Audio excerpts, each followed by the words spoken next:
Hello everyone, welcome to my in-depth analysis on mage builds.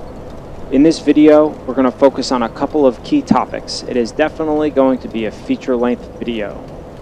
So probably around 20 to 30 minutes, so grab some food, chill out. It's going to be really interesting discussion points posed in this video, and I look forward to hearing everybody's responses and thoughts. Dark Souls 3 is still fairly new, there's a lot to discuss, there's a lot to analyze, and by all means, it is always more or less a community effort trying to understand and figure out what are the ideal strategies and builds that suit our playstyles. That being said, here are the main topics I'm going to discuss in this video. So the first thing we're going to look at is what are the big differences between mage builds in Dark Souls 2 and the mage builds in Dark Souls 3. What are the variables that have changed that have enabled us to change our tactics, change our strategies, and review what we consider a mage class.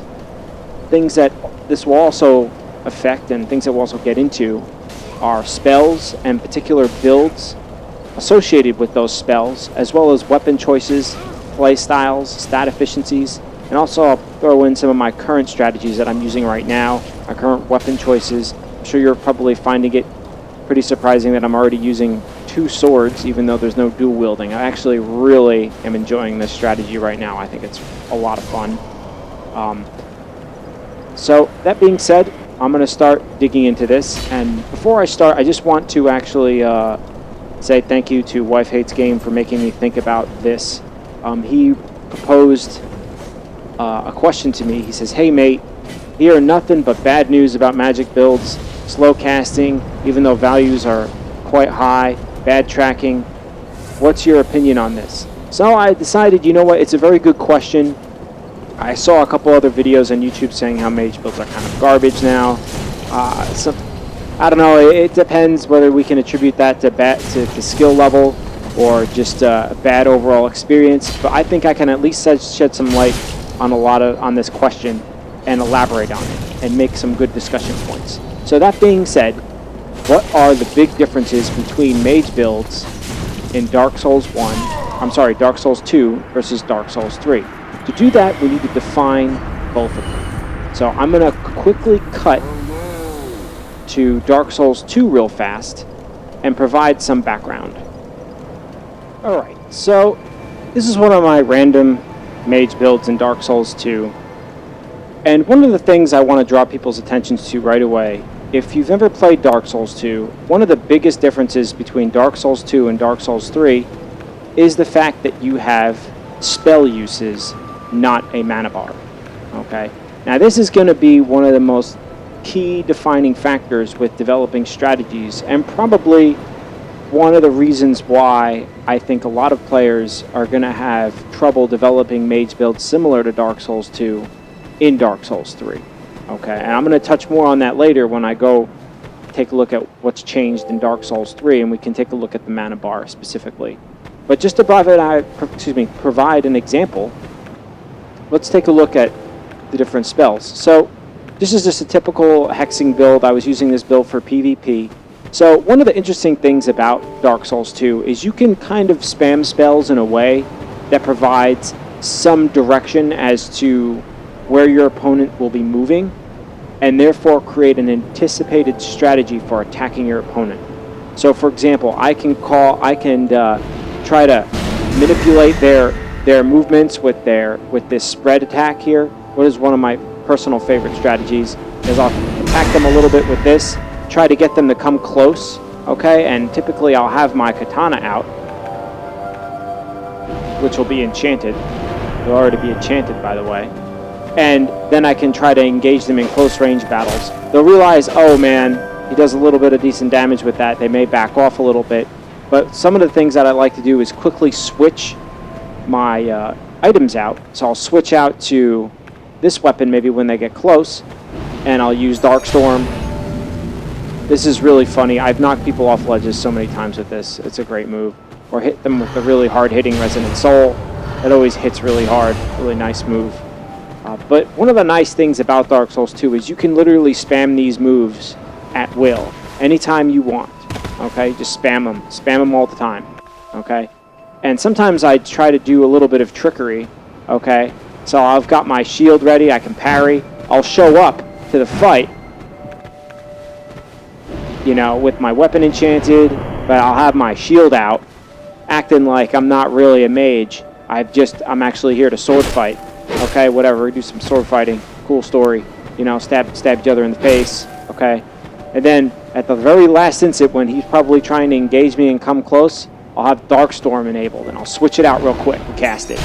Really throws people off kilter, and then I'll start hitting them with freaking Resonant Souls, you know, do some quick switches, follow up with Dark Hail, okay? Go in there, switch back to my sword, okay? Maybe switch to my shield, throw some parries in there. That's kind of how my strategy is for playing mage builds. It's kind of like a mix between playing a mage build and fighting somebody. I try to keep as many options open as possible to confuse my opponent. But you'll see a lot of pure mages in Dark Souls 2 where they have a very large amount of spells and they cast them in a particular order to confuse the opponent. Okay, so they'll shoot out some homing items, or shooting out something that tracks your opponent, some type of tracking spell, and then try to lead them into another spell that they have planned, which is a more of like a one-shot spell like Resonant Soul, okay, where they've got to dodge that, but they're also trying to dodge the homing items, the homing attack. So you kind of keep your opponent moving, keep up their stamina usage while staying away from them at the same time, and keep casting spells that can disrupt your opponent's movement, and eventually they're going to get hit by one or two of those spells. That's kind of like how a pure mage build was in Dark Souls 2. I didn't really like playing it that much, so I didn't really make too many builds like that, but that is definitely a possibility in Dark Souls 2. Okay, so let's switch back to Dark Souls 3. Alright, we're back in Dark Souls 3. So now that we've explored Dark Souls 2 mage characters a little bit, and you got a visual representation of how the spell usage system worked. So you didn't have a mana bar. You could just cast your spells as long as you had casts of them left, almost like an item. So the big difference, obviously, in Dark Souls 3 is we've got our mana bar. Okay, I'm going to cast this spell real quickly. That's a pretty powerful spell. Look how much mana it took. It took a shit ton of mana. I cannot spam this thing all the time.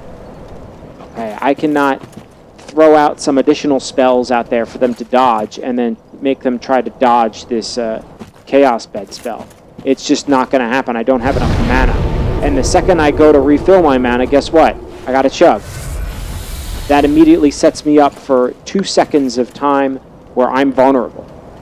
So you can't do things like that in Dark Souls 3. You cannot make builds where you're constantly spamming magic, causing your opponent to dodge in different directions or moving them around in different directions and setting them up for attacks. It's just, unless you have a ton of focus points, which I can't see. It's possible. There may be ways out there to make a really focus point efficient, spammable mage build. There may be a way.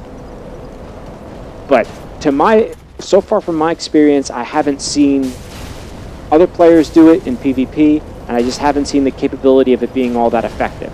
So, what does this mean for Dark Souls 3 mage builds? It means that we need to define the mage build not as a class where we spam magic consistently to defeat our opponents, but where we utilize different spells in conjunction with our combat abilities to augment our versatility for the class. So a lot of this is going to be focused on trying to identify what you're trying to do and what are the strategies for doing so based on your spells and your current builds. Alright, so that's extremely important to define when you're defining what you're trying to do with your mage class. So let's look at defining magic classes. Okay, I want to take the time here to define some magic classes. So out of all the spells I've seen so far, I think you definitely can define some of these magic spells for particular uses. Okay, so first of all, prime example, Great Heavy Soul Arrow. I think this spell, as you can see by the long charge up time and how it's kind of heavy hitting, I'd say this falls into the spell class of just a ranged attack. Now you may say, well, of course it's a ranged attack. But what I mean by defining it as a ranged attack means that you're really going to only use this at range. Okay? You're not going to use this in medium to close range combat. You're not going to roll out of the way. Wow, I'm really fat rolling right now. But you're not going to roll out of the way and quickly try to cast this to counterattack an enemy's move. It's just not going to happen. Even with the casting ring, the Sage's ring, it's too damn slow. Not going to happen. It is a ranged attack. So the next type of magic I want to call combat spells.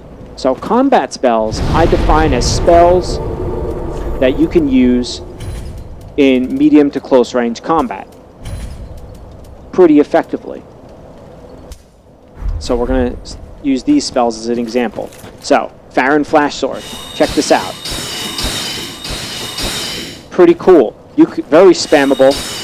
As long as you have stamina, I think that's a really cool move. Definitely a combat spell. You can rip it out while you're dodging around or you're moving around trying to kill shit. You can rip it out, hit the guy a few times, really throw some confusion into your attacks. Okay? So if you're out there swinging around your sword, trying to get your enemy off balance, then throw a few of these in there. You never know. It's what I would consider a combat spell. I frequently toss out Chaos Fireballs while I'm fighting. All the time. Since this is mainly a pyromancy build, I originally wanted it to be a dark build, but it seems the way they do dark magic in this is a little bit different from other Dark Souls games. More like Dark Souls 1, actually. So, more on that later. But I will frequently throw out a Great Fireball. It's quick enough to get out that I can actually toss one out there, here and there, maybe catch an enemy off guard. A good tactic I like to use is I roll away, toss one as they're coming at me. Sometimes I get them, sometimes I don't. I've seen other players use the lava effect to a great deal. They'll throw it right at their feet. They won't even lock on and try to cause me to step in it. It does do some damage, so it's useful that way. But this is what I would call combat magic. These are combat spells. These are spells you can use in melee combat without too much of a risk. All it takes is a roll away to get some distance, and you just toss one out there. Okay. The other class of spell is support spells. Now, support spells are things obviously like healing, regeneration. There's all kinds of support spells. So we've got, got healing magic. Where is it down around here? The Great Heal. I can't use it yet, but the area of effect on this is huge. Okay, what a great support spell for melee fights, big group fights. Pretty cool. Okay, you've got a couple other random support spells. You've got Poison Mist and Acid Surge. I would consider support magic because doing this in a one-on-one fight, the enemy's just going to dodge out of the way. Not all that useful, and it's got a long charge-up time. You're not going to be very effective trying to use it. It is extremely annoying if you catch someone off guard, which is why I consider it a support spell.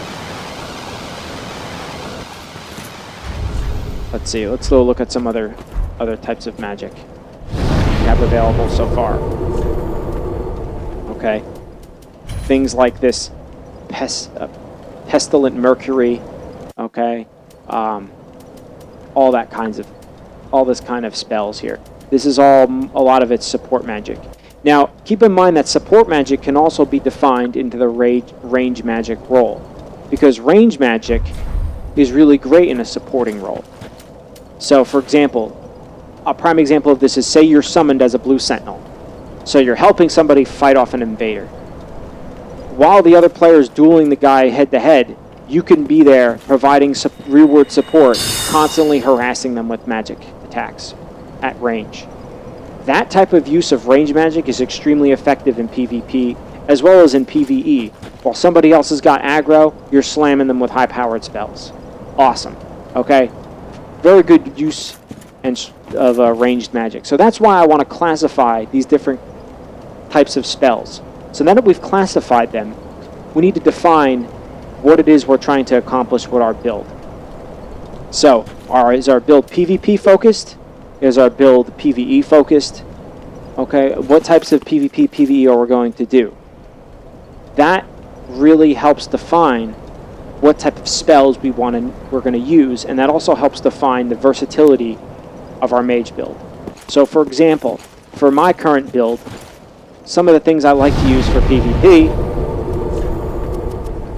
is I'll always roll with Great Chaos Fireball, and I'll also roll with Profane Flame. Those are two of my favorite abilities right now that I'm using for my pyromancy build. Okay, so like I said before, let me get rid of this retarded staff. I can roll out of range of some attacks. Okay, quickly cast the Great Chaos Fireball out there. Same thing with this spell. This spell is really cool, Profane Flame. Okay, just wave your arm and an explosion occurs. I love it. I wish I could do that in real life. Just wave my arm, blow shit up. This kind of forces to keep your opponent on the move. So even if you got some distance between you, you can still cast this a couple times. Casting time is pretty short. Helps keep your opponent on the move because he has to move in order to not get hit by it. Pretty cool. It also acts as a great... See, this is kind of like where classes combine. This is actually a great ranged move too if you're trying to support other folks. You know, because combat spells do have a little bit of the range class in them, and you can be used to that effect. So, that is my take on combat magic and how you can go about structuring your mage build. The other thing I want to talk about is planning your build efficiently and weapon choices. So, there's some tools out there where you can use to look at stat planning. And stat planning is extremely important because one of the biggest challenges with mage builds is how difficult it is at the beginning.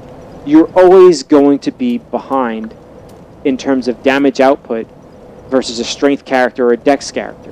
Why? Very simple. You have strength, you have endurance, you have vigor, maybe vitality. That can be debated. But those are the only three primary stats a strength or dex build has to focus on. They can focus on just 3 stats and jack those out to extreme levels, and all of a sudden they're hitting like a truck, because it doesn't take much to scale your weapons up to strength or dexterity. Just apply a sharp stone to it, and all of a sudden, oh man, your dexterity is through the roof with that weapon. You can even apply sharp stones to weapons that are already dex heavy. I don't know if you guys knew that. I figured that out the other day. I have a dex weapon. Well, now it's even more of a dex weapon because I sharpened it. Pretty crazy. With mages, holy shit, do we have a lot to worry about. We have to worry about vigor, attunement, endurance, vitality, strength, dexterity, and intelligence or faith, or both. For pyromancy, it's even more ridiculous. You got to worry about all your damn stats. Okay? All of them. That's 2 to 3 more stats than any other build out there for strength or vitality or dex builds. So because we have more to worry about and because we have more stat points spread out, we're going to be weaker at start. Absolutely, we're going to be weaker at start. How you develop your character in stages is going to determine how strong you are at certain periods during your builds. So what I highly recommend doing is setting up milestones for your mage builds. That'll help you develop a more efficient mage build. So, for example, okay, let's start with a little bit of a dex-heavy build like I'm doing my pyromancy build. So to start with, I know right at the start, I'm not going to have high strength or dex.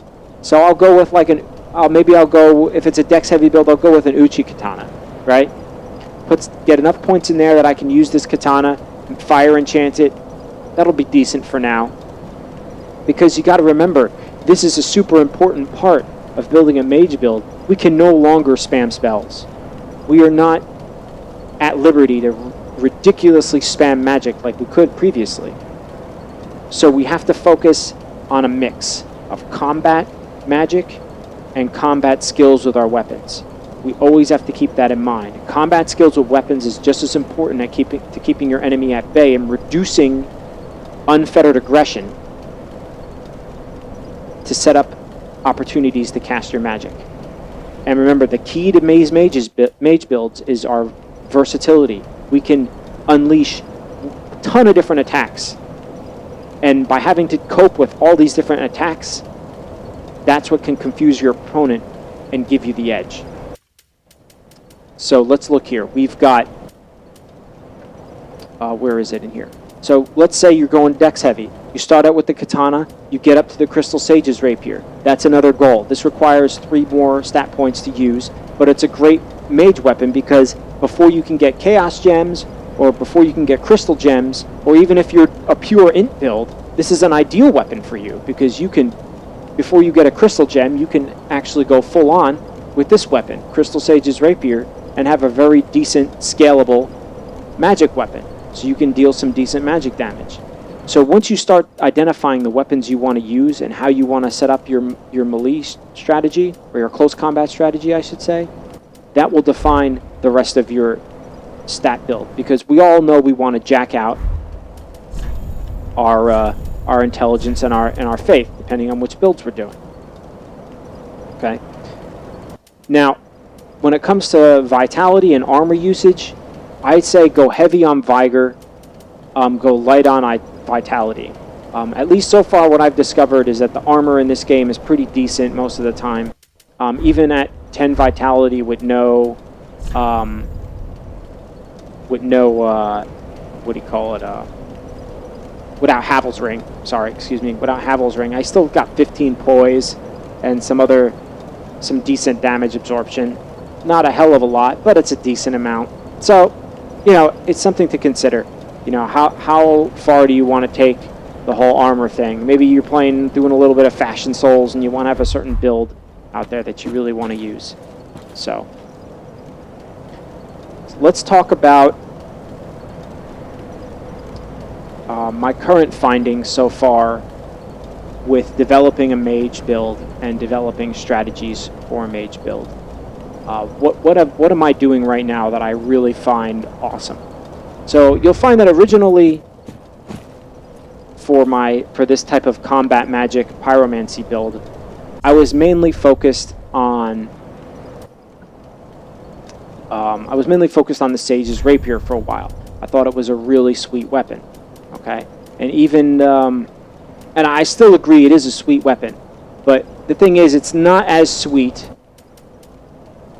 when you're mid game because you can get Chaos Gems, and Chaos Gems scale with intelligence and faith. Now obviously I might still use the weapon because the item discovery piece, look at the item discovery, see how high it is?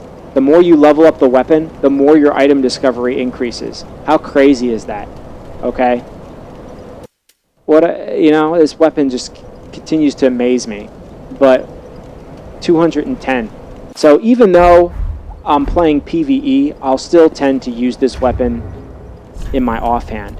One of the most amazing weapons that I've discovered, I have my Chaos Historic Greatsword. Check this out. B scaling in int and faith. This weapon actually, I found out, S scales with intelligence. Pretty cool. And one of the strategies I like using with this weapon, and I'll see if I can roll in some PvP footage real quick with this, is I like to combine this with the use of the Rapier. Okay, because the Rapier is really quick. It's got this crazy annoying poking. Okay, really sucks. Alright, actually I have a PvP version. I have a S-Stock here, Chaos S-Stock. Same sort of deal. Really annoying poking. So it really throws people off guard. Sometimes I'll just put it on my side like this and I'll go into a battle on two-hand. And they'll be thinking, oh wow, he's got two-handed greatsword, what a jabroni. And then I'll switch out, start poking them in the face, really annoy the shit out of them. Oh, that gets people off guard real fast because every time they slip up, you can immediately punish their moves. On top of that, I got fire magic. Throw it right in their face. If I direct hit you with that, that's like 500 damage. So according to with the build I've got now. And I've got both the Riches Wing and Great Swamp Ring, and I'm pretty sure these are stacking. Okay, that's really crazy. Alright, with the Sage's Ring for quick throwing that out there, and then the Ring of Favor because why the hell not? So that's pretty much how I'm rolling with my pyromancy build. And it's been surprisingly very effective. There's a lot of benefits to having the greatsword. Mainly that big sweeping arcs can really cover and hurt those opponents who are trying to roll away from you. Okay, this stab is ridiculous, okay? I love this stab. It's awesome. Really, it's got great range. This rolling attack, really good tracking on it. Really like it. And even two-handing the weapon, it does a lot of damage, okay? I'm really enjoying this in that jump attack. Basically, the range aspect of this thing is really nice to get that hard-hitting hit in. So I kind of mix it up. Throw these out there. And the thing about these quick attacks, it allows me to be extremely aggressive in my PvP attacks, which is something I personally really like to do. And that's another point I'm going to touch on when it comes with these mage builds, is that mage builds are extremely versatile, especially when you build them in this manner. You build them as combat mage builds, where you're very efficient with your stat usage, you're very efficient in how you're attributing your points and developing your weapons and gear, and also with your spell choice. Remember how we were talking about the different spell classes? Spell choice is extremely important when it comes to a combat mage like this. So you want to make sure you choose the right spells that can benefit you in a situation. Actually, since we're talking about this, so some of the spells that I think are pretty useful in the intelligence category for combat spells, I would say obviously the greatsword spells are pretty useful. I haven't really tested this one out yet, but it's a very high intelligence use spell. The Farron pretty nuts. Okay, and this doesn't do much. But let me bring this out here. Where's my staff? I don't use int very much anymore. Not too fast. I'm sorry, not too slow to get out. Pretty useful and can cause your opponent. It basically forces them to dodge with that large spread. So I haven't really tested it out yet. I really want to build a separate int build and fully flesh out the int category of spells. I think it would be a lot of fun. So when I do that, I'll make another video and I'll discuss more combat mage strategies with intelligence builds. Deep Soul is also it's a homing spell, so you can get it out pretty fast, okay? So you can dodge around, put one out there, all right? It may be pretty, I haven't really tested it out too much, may be pretty devastating. If anything, the key thing with combat magic, confuse your opponent. Make them realize that they have a lot more to deal with than simply looking at which sword you're going to use, okay? And to me, that is the biggest benefit of having a combat mage build, is that versatility. But of course, it also makes mage builds extremely complicated to make. You have a lot to think about and a lot to plan and a lot to do. And that is why I think a lot of players struggle with mage builds in Dark Souls 3 and Dark Souls 2. And I think this goes back to that original question that I posed. I've heard nothing bad about mage builds, okay? Slow casting, bad tracking. What's my opinion? My opinion is different strategies, different tactics. Develop a combat mage build that is more suited to what it is you're trying to do, okay? I would say spammable, full-on mage is great for PvE, especially co-oping. But for, PvP, no. Got to change your strategy. Go do something more like what I'm doing here with a combat mage. But again, difficult to manage. You have a lot of things to decide about spells. You have a lot of things to decide about weapons. You have a lot of things to decide about armor and stats. A lot of items need to be balanced here. And because there's so many items, it makes it that much more difficult to plan and develop your character. So that pretty much concludes this video. We covered a lot of topics. I know it wasn't very an action-oriented video, but I hope everybody found it useful.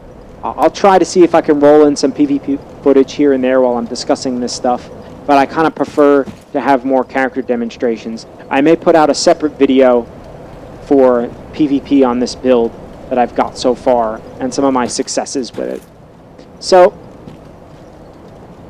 that being said, please discuss away. I'm very interested to hear everybody's comments and suggestions on different builds. I think we can really develop some good mage builds and really flesh out this whole concept of combat magic, which really sets it apart a little bit differently from Dark Souls 2. Remember, in Dark Souls 2, you had the option to spam spells. It wasn't too bad. You focused on your key spell attribute, you got a ton of spells in your inventory, and you just spammed away.